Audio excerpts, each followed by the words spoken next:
Hello बच्चों, good evening. कैसे हैं आप सभी? बढ़िया। चलिए, पढ़ाई हो रही अच्छे से ना? अच्छे से पढ़ाई कर रहे हैं ना? उम्मीद करते हैं, है ना? चलिए, उम्मीद पे दुनिया कायम है। उम्मीद कर सकते हैं आप लोगों से पढ़ाई कर रहे होंगे। आगे बढ़ा जाए।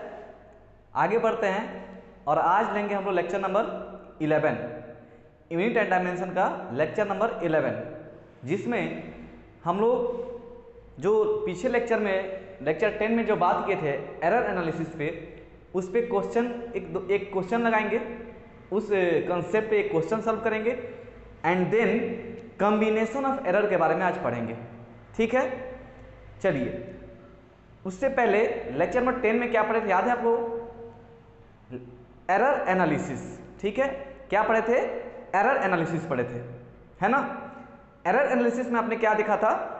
हम लोग कैटेगराइज किए थे एरर को 3 हिस्सों में। ठीक है, अच्छा, एरर क्या होता था? आप देखे थे कि कोई भी मेजर्ड वैल्यू को अगर ट्रू वैल्यू से माइनस करते थे तो वो जो कुछ वैल्यू आता था हमारे पास उसको एरर बोलते थे, है ना? ठीक है, उसमें हम लोग कैटेगराइज किए थे systematic error, instrumental error and random error, जिसमें सिस्टमेटिक एंड इंस्ट्रूमेंटल को सिस्टमेटिक का ही पार्ट इंस्ट्रूमेंटल हुआ करता था। ठीक है, और ये रेगुलर होता था। ठीक है ना? Either plus plus plus error आएगा, नहीं तो माइनस में आएगा एरर। ठीक है, एक रेगुलर बेसिस पे एरर होता था और इसको हम लोग एलिमिनेट कर सकते थे। जैसे आपको एग्जांपल देकर मैंने समझाया था, वो जो डिवाइस अगर खराब है तो उसको हटा दीजिए, अच्छा डिवाइस लाइए तो आपका एरर एलिमिनेट हो जाएगा।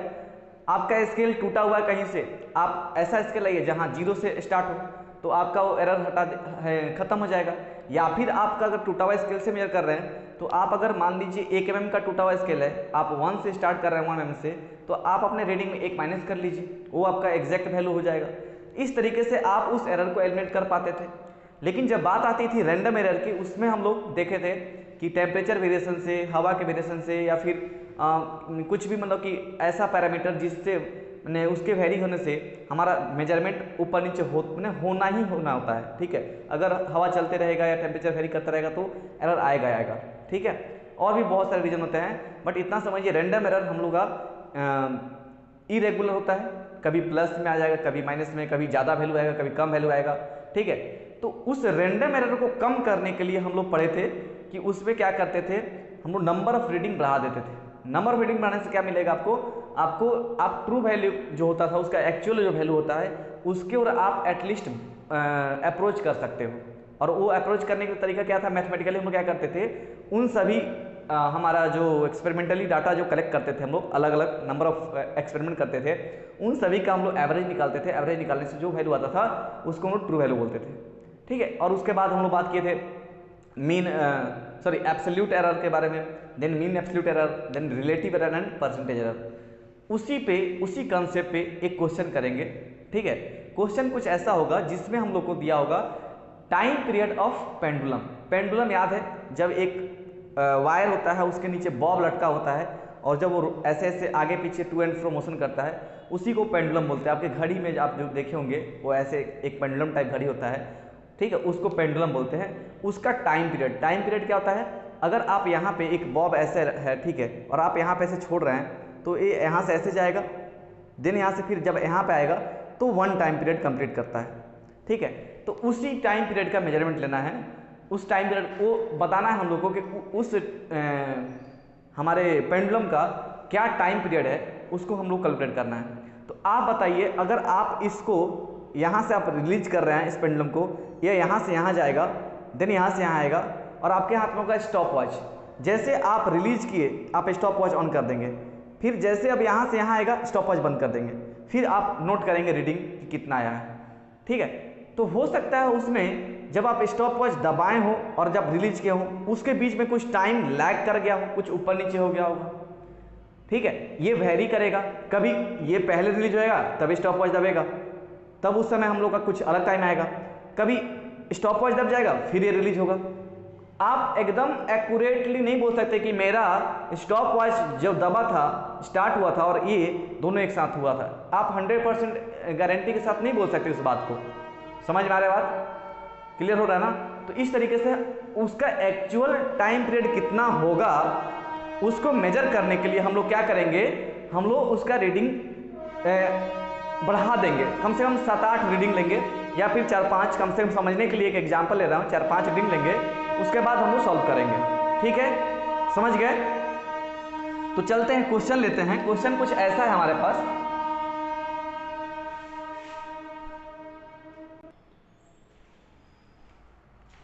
क्वेश्चन लिखते हैं, in an experiment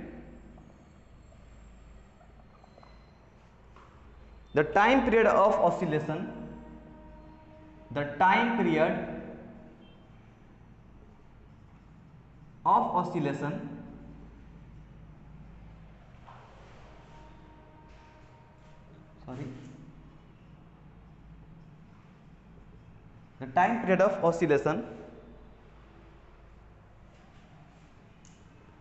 of a simple pendulum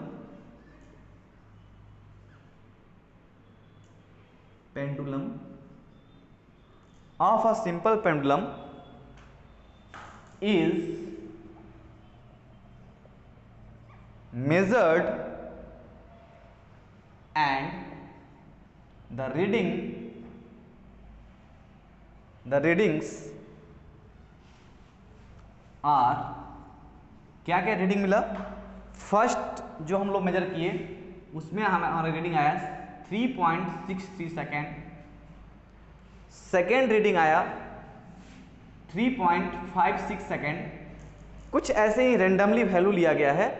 एक थर्ड रीडिंग आया 3.42 सेकेंड एंड एक और रीडिंग आया 3.71 सेकेंड और फाइनल रीडिंग एक आया एंड 3.80 सेकेंड। इस तरीके से करके हमारे पास उस पेंडुलम का जो टाइम पीरियड है अलग अलग हमारा रीडिंग आया। समझ में आया? ठीक है, चलिए इसको कैसे सॉल्व करेंगे, इसको हम लोग अभी इसका ट्रू वैल्यू कैसे निकालेंगे, एब्सोल्यूट एरर क्या होगा, random error sorry absolute error क्या होगा, मीन वैल्यू कितनी होगी उसकी, रिलेटिव एरर कितना होगा, ये सब देखेंगे। ठीक है, तो अभी क्वेश्चन तो समझ में आया ना हमारे पास, हमें जस्ट समझा रहे हैं पेंडुलम के बारे में आपको। पेंडुलम जो होता है उसका टाइम पीरियड होता है जब यहाँ से आप रिलीज करते हैं या फिर आपके घड़ी में जो आपका पेंडुलम देखेंगे जब वो यहाँ से यहाँ और फिर यहाँ से यहाँ आता है तो 1 टाइम पीरियड कंप्लीट करता है और वहीं नोट यहाँ पे अलग अलग वैल्यू नोट किया गया है। उस एक पार्टिकुलर पेंडुलम का हम लोग कुछ एक है पेंडुलम उसका हम लोग मेजरमेंट कर रहे हैं टाइम पीरियड, उसका टाइम पीरियड कितना है। तो कुछ इस तरीके से उसके हमारा जो एक्सपेरिमेंट कर रहा था जो ऑब्जर्वर था वो इस तरीके से कुछ डाटा कलेक्ट किया। ठीक है, और इतना सा डाटा किस लिए कलेक्ट किया ताकि वह रैंडम एरर को एलिमिनेट कर सके, उसको मिनिमाइज कर सके और एक्चुअल टाइम पीरियड की ओर अप्रोच कर सके। इसलिए वो 1 2 3 4 5 डाटा कलेक्ट किया है, 5 बार उस पेंडुलम का रीडिंग लिया है टाइम पीरियड का।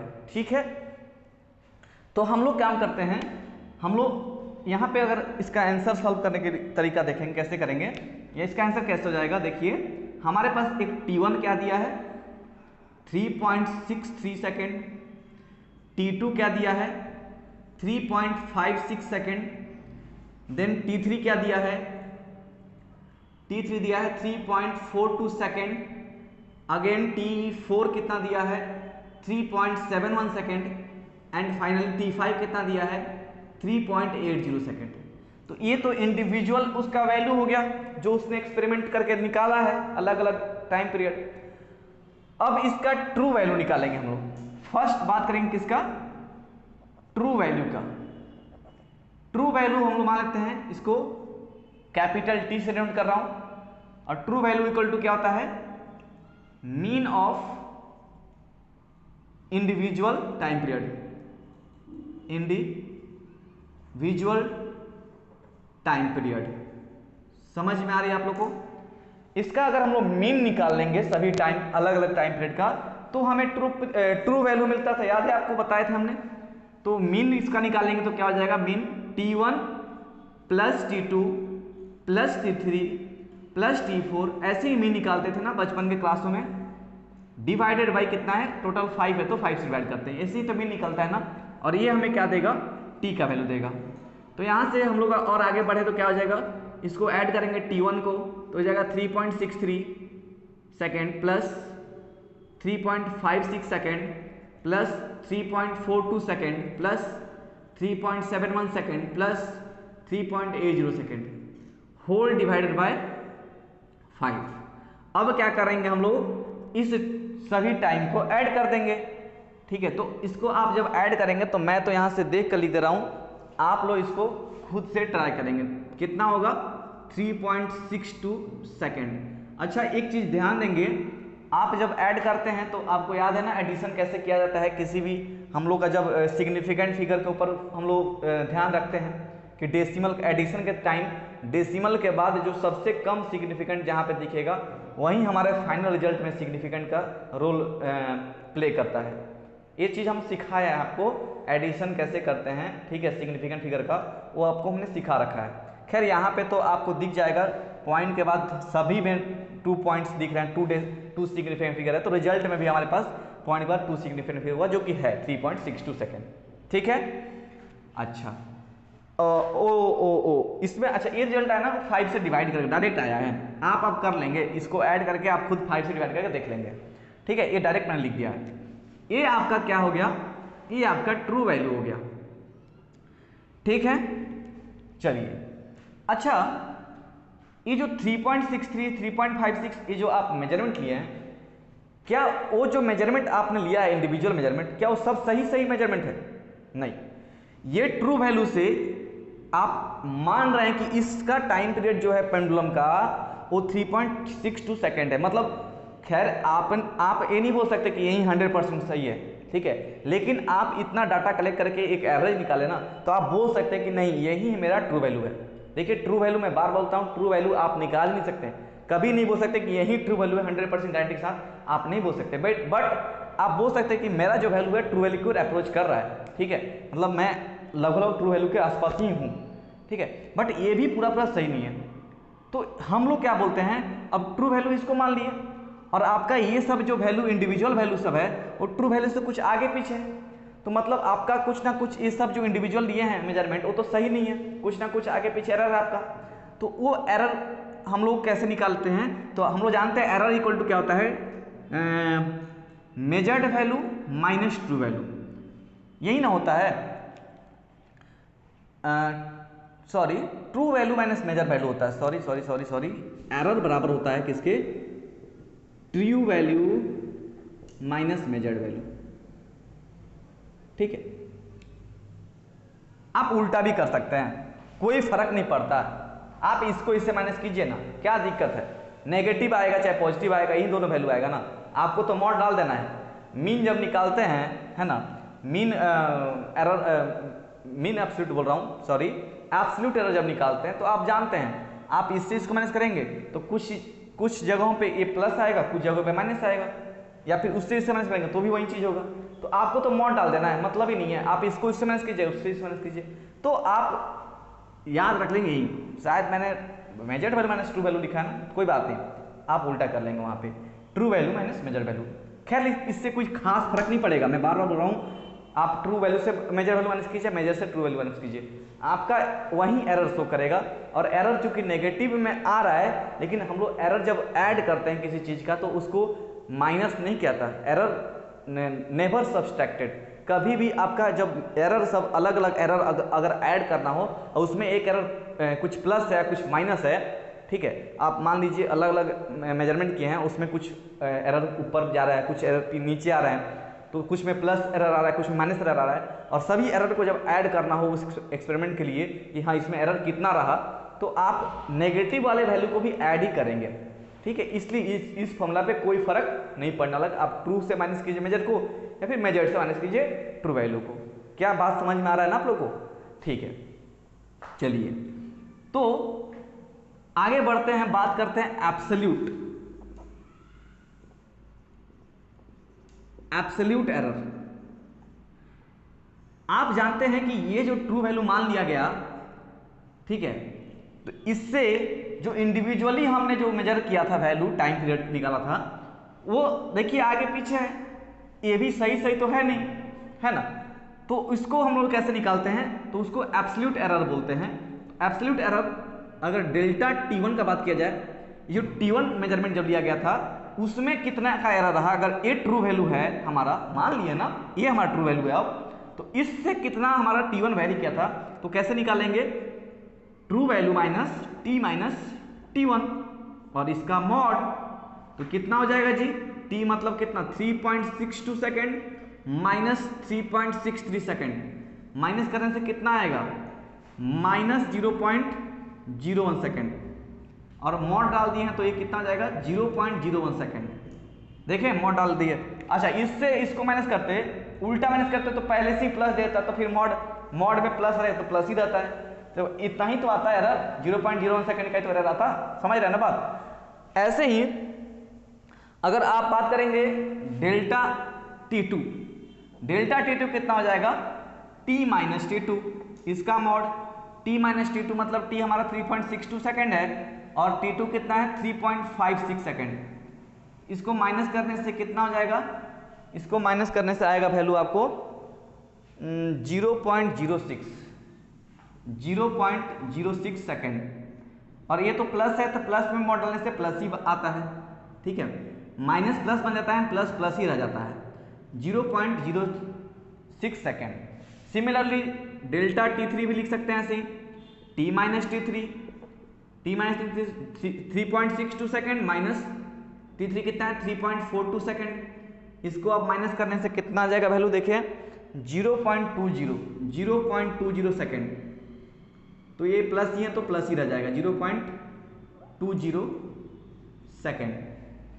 देन डेल्टा T4 भी तो निकलेगा ऐसे ही, T माइनस T4 इसका मॉड 3.62 सेकेंड माइनस 3.71 सेकेंड, ये आपका कितना आएगा माइनस 0.09 सेकेंड, इसका मॉड डालिए तो फिर प्लस बन जाएगा प्लस 0.09 सेकेंड, ठीक है। लास्ट जो होगा T5 हमारा कितना आएगा, डेल्टा T5 हो जाएगा T माइनस T5 मतलब 3.62 सेकेंड माइनस 3.80 सेकेंड, ये कितना आएगा माइनस 0.18 सेकेंड, और इसका मॉड डालेंगे आप तो ये फिर से प्लस बन जाएगा, ठीक है। तो आप देख पा रहे हैं ना, आप उससे इसको माइनस कीजिए चाहे इससे इसको माइनस कीजिए, आपका जो ये फाइनल वैल्यू सब मिलेगा ना उतना ही, एब्सोल्यूट एरर हमेशा उतना ही मिलेगा, ठीक है। तो अब हम लोग जान गए कि एब्सोल्यूट एरर हमारे, हम लोग अगर इसको ट्रू वैल्यू मान लेते हैं तो हमारे जो मेजरमेंट किए थे हम लोग उसमें क्या एरर रहा ये हमारा यहाँ से निकल गया, इसी को हम लोग, उस चीज को हम लोग एब्सोल्यूट एरर बोलते हैं, ठीक है ना, समझ में आ रहा है। चलिए आगे बढ़ते हैं, अब इसका एक निकालते हैं मीन एब्सोल्यूट एरर। याद है कहानी, हम लोग क्या करते थे, इधर निकाल लेते हैं, एक निकालते थे मीन एब्सोल्यूट एरर, इसको हम लोग डेल्टा T बोल लेते हैं, ठीक है। इन सभीयों का मीन, ये जो एब्सोल्यूट एरर निकला है आप समझ पा रहे हैं, मीन एब्सोल्यूट एरर का मीन, तो डेल्टा T बराबर कितना हो जाएगा हमारा, डेल्टा T बराबर हो जाएगा delta T1 plus delta T2 plus delta T3 plus delta T4 plus delta T5 whole divided by 5, add कर दीजिए सबको, 0.01 second plus 0.06 second plus 0.20 second plus 0.09 second plus 0.18 second whole divided by 5। जब आप solve करेंगे तो delta T का value कितना आएगा आपको निकल करके, डेल्टा T का वैल्यू आप खुद से सॉल्व करेंगे, इसका मैंने देख कर लिख दिया, 0.11 सेकेंड आ रहा है, 0.11 सेकेंड आएगा, ठीक है। और इस चीज़ का एडिशन में आप ध्यान देंगे सिग्निफिकेंट फिगर का, डेसिमल के बाद कितना मिनिमम सिग्निफिकेंट फिगर है उसी को यहाँ पे हम लोग फाइनल रिजल्ट में भी देखते हैं, उतना ही हम लोग मेंटेन करते हैं, ये बात मैंने बता रखा है आपको, ठीक है। चलिए तो ये हो गया आपका मीन एब्सोल्यूट एरर। अब इसके बाद अगर हम लोग बात करें, एक और क्या था उसके बाद, रैंडम एरर। ये क्या था, सॉरी रैंडम बोल रहा हूं, रिलेटिव, क्या था हमारे पास, रिलेटिव एरर।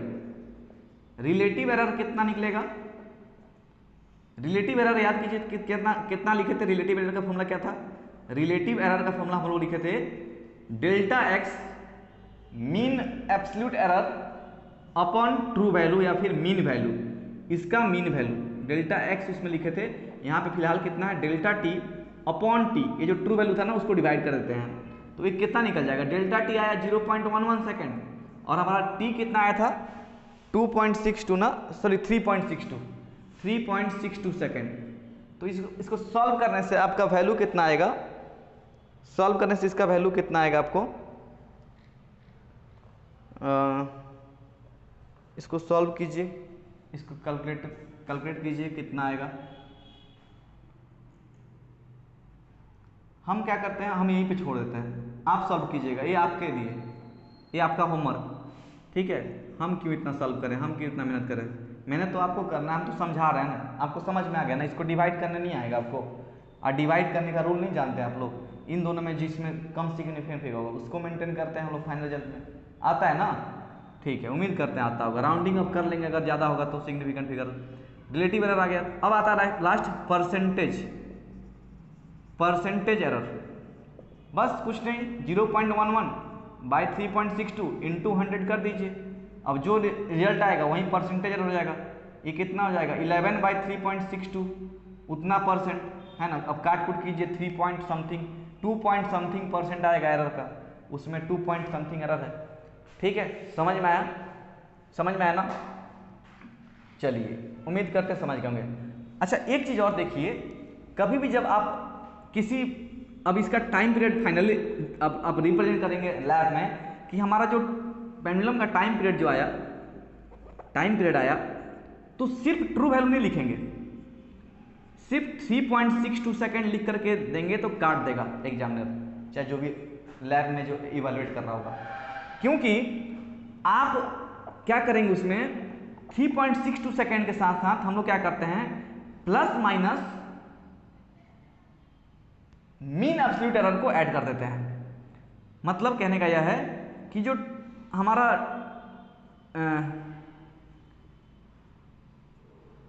टाइम पीरियड आएगा, टाइम पीरियड जो आएगा वो कितना होगा? T true value plus minus delta T, मतलब 3.62 प्लस माइनस 0.11, ये आपका टाइम पीरियड आप वहां पे लिख कर देंगे कि ये हमारा क्या है, 0.11 क्या है। ये प्लस माइनस इसलिए लिखा जाता है कि मेरा जो वैल्यू आया 3.62, ये आइदर प्लस 0.11 जा सकता है या फिर माइनस में 0.11, यानी उसी के बीच में हमारा ये वैल्यू रहेगा। टाइम पीरियड पक्का है कि हमारा इसी के बीच में लाई करेगा।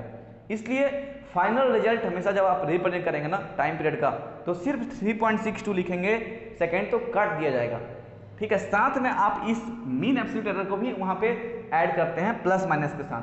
ये क्या दिखाता है कि आपका जो ट्रू वैल्यू है वो इतना ऊपर या फिर इतना नीचे, इसी के बीच में ही होगा, ठीक है। समझ में आ रहा है ना? तो इस बात का भी ध्यान देंगे, इसको याद रख लेंगे। कभी भी आप हायर स्टडी भी करेंगे और वहां पे कुछ एक्सपेरिमेंट कर रहे हैं, तो टाइम पीरियड का हो गया, अदर एक्सपेरिमेंट भी करेंगे तो उसमें आप ट्रू वैल्यू जो आया उसके साथ मीन एब्सोल्यूट एरर को प्लस माइनस में डाल देंगे, ठीक है। वो एग्जैक्ट वैल्यू आपको, वो आपका एक्चुअल आंसर कहलाएगा, ठीक है। अगर उस मेजरमेंट का पूछा जाए वैल्यू कितना, तो इतना लिखेंगे आप। समझ में आ गया होगा, उम्मीद कर रहे हैं। बाकी ये सब आप खुद सॉल्व करेंगे, आपका ये होमवर्क रहा, ठीक है। आप खुद अपने कॉपी पे सॉल्व कीजिए, वो मैं नहीं कर पा रहा हूँ, मुझे नहीं आता, ठीक है। मुझे डिवीजन और मल्टीप्लिकेशन नहीं आता, वो आपको आता है ना, छोटे क्लासेस में आप लोग पढ़े होंगे, तो आप लोग खुद करेंगे उसको, ठीक है। अब हम लोग आगे बढ़ते हैं और हम लोग बात करेंगे नेक्स्ट टॉपिक के ऊपर। इस टाइप का क्वेश्चन आप कर लेंगे ना, अब अलग अलग इसी टाइप का क्वेश्चन पूछेगा, अलग अलग आपको फिजिकल क्वांटिटी का बात करेगा, उसमें आपका क्या बोलते हैं, अलग हम लोग डिफरेंट हमारे पास इंडिविजुअल कैलकुलेशन एक्सपेरिमेंटल डाटा होंगे और वो सभी का true value, absolute error, mean absolute error, ये सब निकाल करके आपको लिखना है और सॉल्व करना है। तो इतना आप कर लेंगे, उम्मीद कर रहे हैं, ठीक है। अब चलते हैं, बात करते हैं। अच्छा, ऐसा अगर हो, सपोज हम लोग बात करें, सपोज इसका लेंथ और इसका लेंथ, इस मार्कर का लेंथ ऐड करना है, दोनों मिलाकर कितना लेंथ होगा बताना है। तो जब आप इसका लेंथ निकालेंगे, length of marker, length of duster निकालेंगे, तो वो कुछ आएगा, उसका true value of duster plus minus delta T of duster, है ना जी, कुछ ना कुछ आएगा प्लस माइनस के साथ। वैसे ही अगर आप फिर लेंथ ऑफ मार्कर बात करेंगे तो उसमें भी कुछ ट्रू वैल्यू ऑफ मार्कर होगा, then plus minus delta T of marker. समझ में आ रहा ना? डेल्टा टी क्यों लिख रहा हूं, एल ना, डेल्टा एल लिखिए, सॉरी यहां भी एल रहेगा, एल एल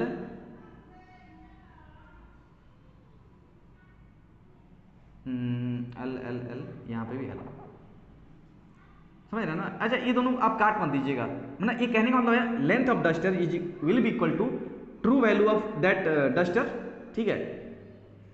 एंड अगर मैं यहां पे ऐसे लिख दूं, टी कहने मतलब ट्रू वैल्यू ऑफ डस्टर है, प्लस माइनस डेल्टा एल उसका मीन वैल्यू, ठीक है। तो ये कैसे निकालते हैं आप जान गए ना? आप क्या करेंगे, डस्टर का अलग अलग इंस्ट्रूमेंट यूज करके या अलग अलग जगहों पे जा करके अलग अलग सिचुएशन बना करके आप इसका मेजरमेंट लेंगे, है ना। एक बार कुछ टेम्परेचर कम होगा, कुछ ज़्यादा होगा, कुछ फैन चला देंगे, कभी फैन नहीं चलाएंगे, कभी पानी के अंदर घुस कर मेजरमेंट कर लेंगे, तो आपका 7-8-10 रीडिंग ले लेंगे, ठीक है। समझ में आया? ठीक है। उसके बाद क्या करेंगे, आप फिर वही प्रोसेस अपनाएंगे, सभी का मीन निकालेंगे, ट्रू वैल्यू देगा, देन ट्रू वैल्यू से आप एब्सोल्यूट एरर निकालेंगे, उसमें से एब्सोल्यूट एरर क्या होगा, उसका एब्सोल्यूट एरर से मीन एब्सोल्यूट एरर निकालेंगे, देन आप इसको लिखेंगे। समझ रहे हैं ना? फिर ऐसे ही मार्कर का भी सेम चीज करेंगे, अलग अलग 7-8-10 रीडिंग लेंगे आप, ठीक है। उसका रीडिंग लेने के बाद उस तरीके से फिर निकालेंगे, तो मार्कर का भी लेंथ ऐसे मेजर करेंगे। अब मैं बोलूं कि मुझे टोटल लेंथ पता करना है, दोनों का टोटल लेंथ पता करना है, इन दोनों का टोटल लेंथ, मतलब हमको चाहिए length of duster plus length of marker, total length हमको पता करना है, दोनों का मिलाकर लेंथ कितना होगा। उस समय आप देख पा रहे हैं इन दोनों को ऐड करना पड़ेगा, तो ये जो एरर दोनों में दिख रहा है, ठीक है, उसका क्या करेंगे, मतलब इस टाइप का अगर क्वेश्चन रहेगा तो कैसे सॉल्व करेंगे, तो इसको हम लोग पढ़ते हैं कॉम्बिनेशन ऑफ एरर में। मान लीजिए मल्टीप्लाई करना पड़ेगा, कुछ थ्योरी सॉल्व कर रहे हैं, कुछ सोल्यूशन निकाल रहे हैं, ठीक है, उसमें दो अलग अलग कुछ डाटा हैं, उनको मल्टीप्लाई करना पड़ेगा, फिर डिवाइड करना पड़ेगा, या फिर सब्सट्रैक्ट करना पड़ेगा। तो plus minus addition subtraction multiplication division करने का जो तरीका होता है, ठीक है, 2 या फिर 3 या फिर 4 ऐसे कुछ हमारे पास डाटा हैं, ठीक है, अलग अलग चीज का, तो कैसे उसका पढ़ेंगे, मतलब उसको हम लोग देखेंगे कॉम्बिनेशन ऑफ एरर में, कैसे उसको सॉल्व करना है, उसको अभी सीखने जा रहे हैं। तो इसको हम लोग क्या नाम देते हैं, कॉम्बिनेशन ऑफ एरर। तो ये अगर समझ रहे हैं तो उसको रिलेट कीजिएगा, उसको रिलेट कीजिएगा। हम अभी कुछ लिखेंगे, उसको आप रिलेट करेंगे। जैसे मान लेते हैं, हेडिंग लगाते हैं combination of error, combination of error, ठीक है, कॉम्बिनेशन कर रहे हैं, है ना, कंबाइन कर रहे हैं, माइनस करेंगे, जो भी करना करेंगे, बस सीखेंगे लेकिन कैसे करना है, ठीक है। तो कॉम्बिनेशन ऑफ एरर में मान लेते हैं कुछ इस तरीके से लिख देता हूं मैं पहले वर्डिंग में, लेट अ क्वांटिटी, कोई फिजिकल क्वांटिटी जेड मैं ऐसे लिखता हूं, आप समझ जाएंगे, ये जेड है मेरा, डिपेंड्स ऑन टू क्वांटिटीज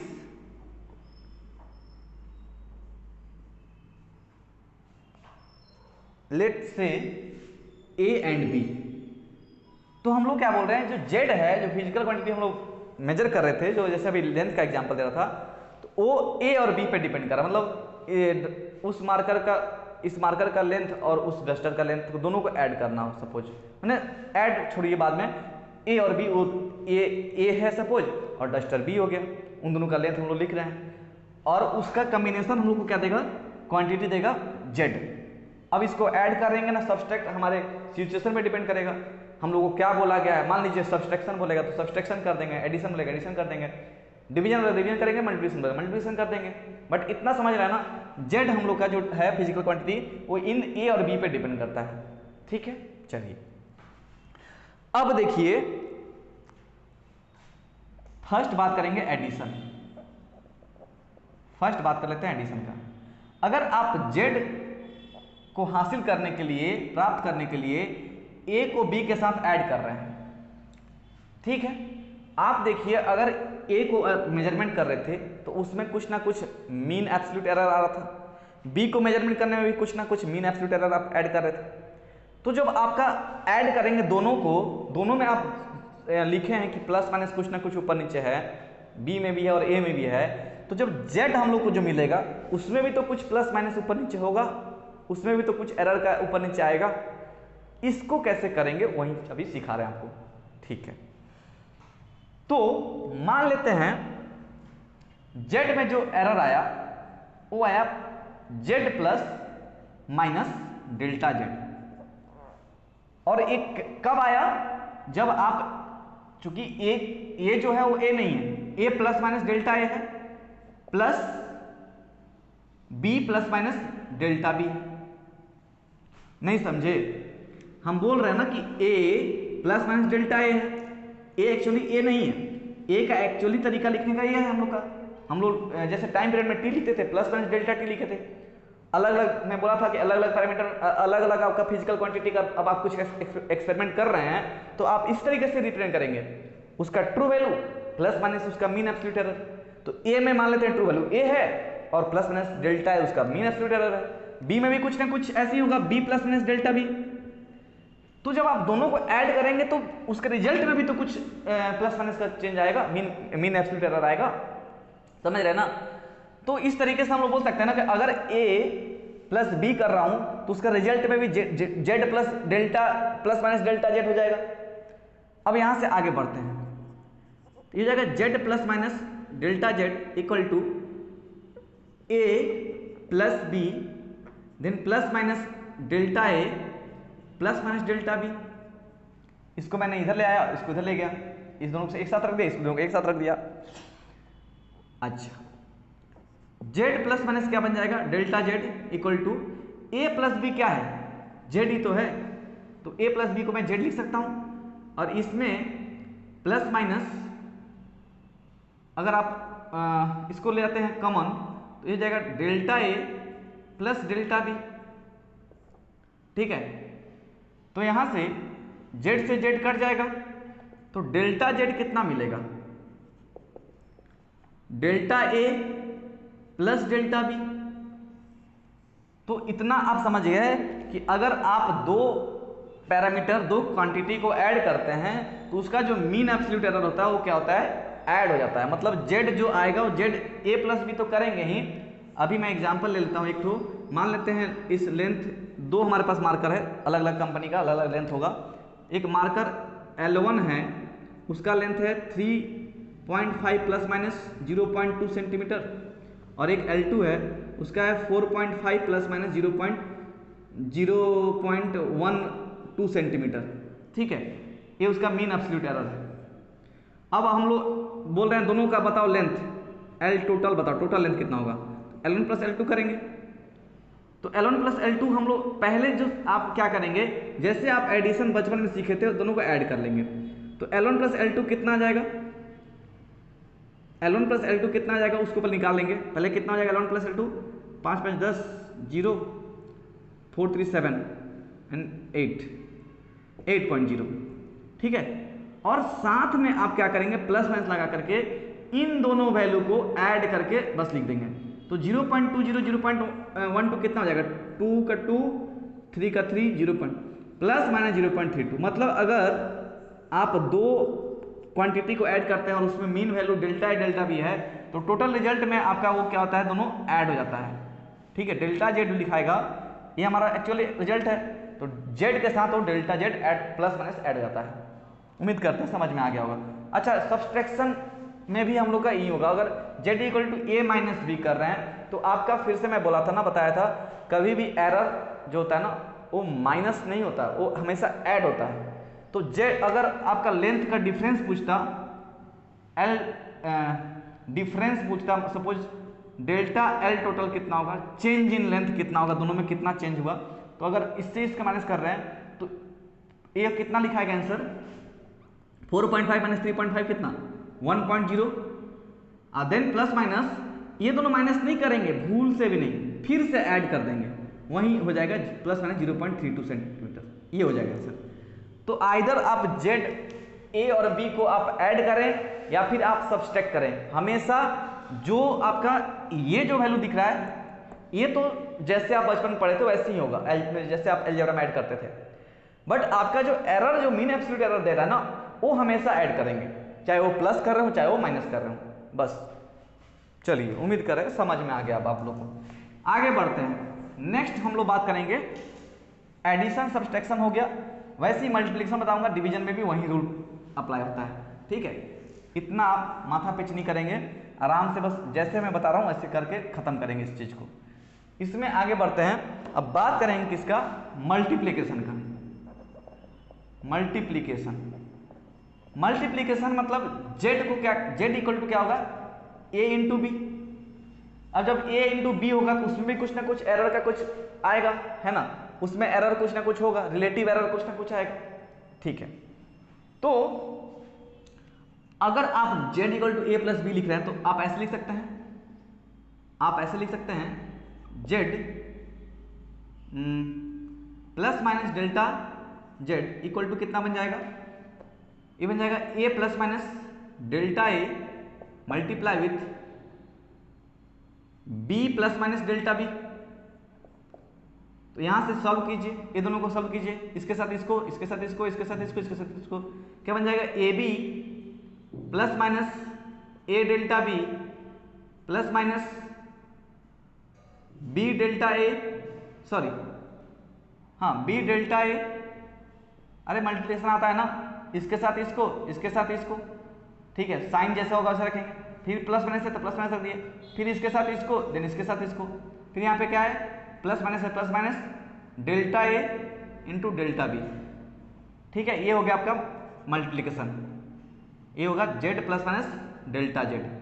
ठीक है, अच्छा यहां से आप देख पा रहे हैं Z equal to A B है, तो हम लोग क्या लिख सकते हैं, फिर से इसको ए बी को जेड लिख सकता हूं, ये plus minus A delta B हो जाएगा, plus B delta A plus minus delta A into delta B, delta A into delta B. समझ में आ रहा है, ये जेड से जेड कैंसिल हो गया, फिर यहां से डेल्टा जेड कितना निकला आपको, ये निकला A delta B plus minus B delta A plus minus delta A into delta B.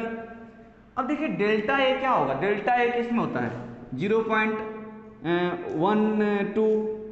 फिर एक होता है डेल्टा बी कितना होगा, एक कुछ रेंज बता रहा हूँ, डेल्टा बी क्या होगा 0.05, ऐसे कुछ तो होगा ना। जब इसको मल्टीप्लाई करेंगे आप, डेल्टा ए और डेल्टा बी को आप मल्टीप्लाई करेंगे तो आप देखेंगे इसका ओवरऑल वैल्यू कितना हो जाएगा, पूरा कम हो जाएगा 60, 1 2 3 4 1 2 3 4 0.0060। तो इसका और इसका दोनों से भी तो ये और कम हो गया, तो आप डेल्टा ए डेल्टा बी का मल्टीप्लीकेशन जो होगा ना उसको आप क्या करेंगे, नेग्लेक्ट कर देंगे, है ना, क्योंकि इसका वैल्यू और कम हो जाता है तो उसको नेग्लेक्ट कर दिया जाता है, वो 10 to 0 हो गया, मतलब इसको 0 मान सकते हैं हम लोग इस तरीके से। तो यहां से डेल्टा जेड कितना मिल गया, A delta B plus minus B delta A. अब यहां क्या करेंगे, आप करेंगे जेड से डिवाइड, मैथमेटिकल कैलकुलेशन इसी तरह करना होता है तो इसी तरह करेंगे, डिवाइडिंग जेड बोथ साइड। ठीक है, क्या मिलेगा हमें, we get delta Z by Z equal to A delta B by Z plus minus B delta A by Z. समझ रहे ना। अब यहां से देखेंगे जेड इक्वल टू हमारा ए इंटू बी है, तो ए बाई जेड कितना हो जाएगा, यहां से ए बाई जेड कितने के बराबर हो जाएगा, ए बाई जेड हो जाएगा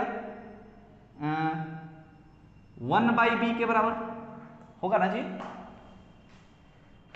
ए बाई जेड इधर रखेंगे तो बी जाके इधर डिवाइड हो जाएगा, तो 1 by B, A by Z equal to 1 by B. तो और एक चीज बी बाई जेड कितने के बराबर हो जाएगा 1 बाई ए। तो ए बाई जेड और बी बाई जेड क्या लिख सकते हैं हम लोग, यहाँ से इधर लिख देता हूँ, delta Z by Z equal to कितना हो जाएगा, ए बाई जेड को हम लोग कितना लिख सकते हैं 1 बाई बी। तो हम लोग पहले से ऊपर में डेल्टा बी है और नीचे बी डिवाइड हो गया, plus minus B by Z की जगह हम लोग डेल्टा ए पहले से है, बी बाई जेड की जगह लिखेंगे ए।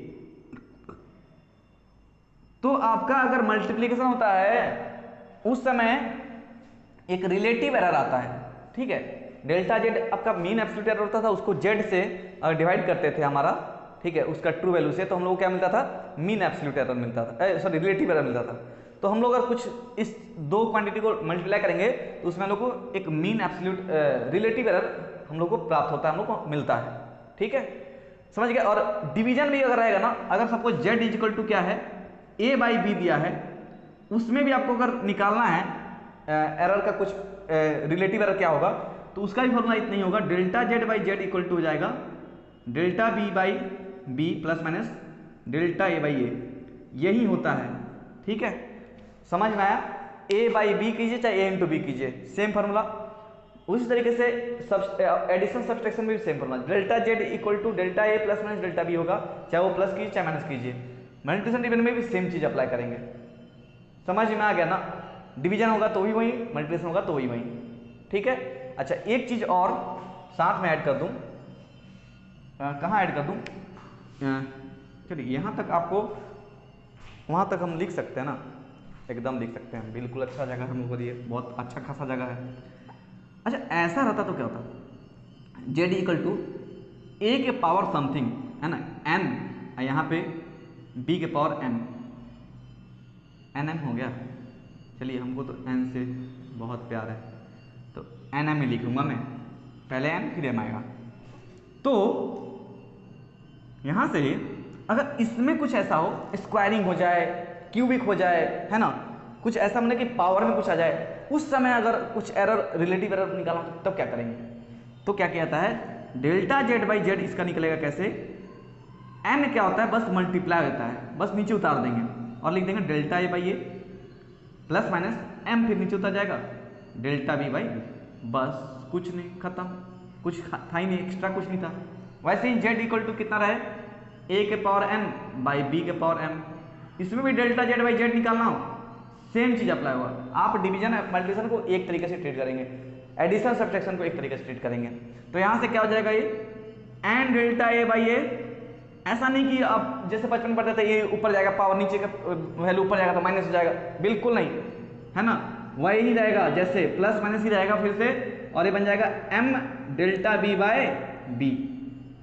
आप इस चीज को बिल्कुल गलत नहीं करेंगे, ऐसा नहीं कि डिवाइड हो गया तो ऊपर जाकर माइनस कर देंगे, ऐसा नहीं, बिल्कुल गलती नहीं होनी चाहिए। जैसे मल्टीप्लिकेशन का आपका तरीका है ना, वैसे ही डिवीजन में भी अप्लाई होता है एग्जैक्टली, जैसे एडिशन का तरीका है ना, वो सेम तरीका सब्सट्रैक्शन में अप्लाई होता है, ठीक है। चलिए उम्मीद करते हैं आपको ये सब समझ में आ गया होगा। इस पे एक दो चार क्वेश्चन हम लोग नेक्स्ट लेक्चर में कर लेंगे, ठीक है। जो भी इस पे अगर हल्का बहुत डाउट रह गया मन में वो भी क्लियर हो जाएगा, ठीक है। ये तो थ्योरेटिकल पार्ट था, समझाने की कोशिश की, समझ में आना चाहिए, आप ही क्या होगा उम्मीद करते हैं, ठीक है। फिर भी अगर हल्का बहुत कुछ परसेंट में डाउट रह गया है, इसको कुछ न्यूमेरिकल लेकर के हम लोग उस डाउट को खत्म कर देंगे, उसको हम लोग उस आपके एरर को, दिमाग के एरर को एलिमिनेट कर देंगे, ठीक है। तो इसको करेंगे हम लोग नेक्स्ट लेक्चर में, ठीक है। उसके बाद हमारा ये चैप्टर का समापन हो जाएगा यहीं पे, देन हम लोग नेक्स्ट चैप्टर पे जाएंगे, ठीक है। चलिए उम्मीद करते हैं समझ में आया होगा, और अच्छा लगा होगा लेक्चर, समझ में आया होगा तो जरूर लाइक कीजिए, ठीक है, और शेयर भी करिए, और ज़्यादा से ज़्यादा दूर तक अपने फ्रेंड में इसको शेयर कीजिए ताकि उन लोग भी देखें, उन लोग भी इसका फ़ायदा उठा सकें, ठीक है। चलिए थैंक यू।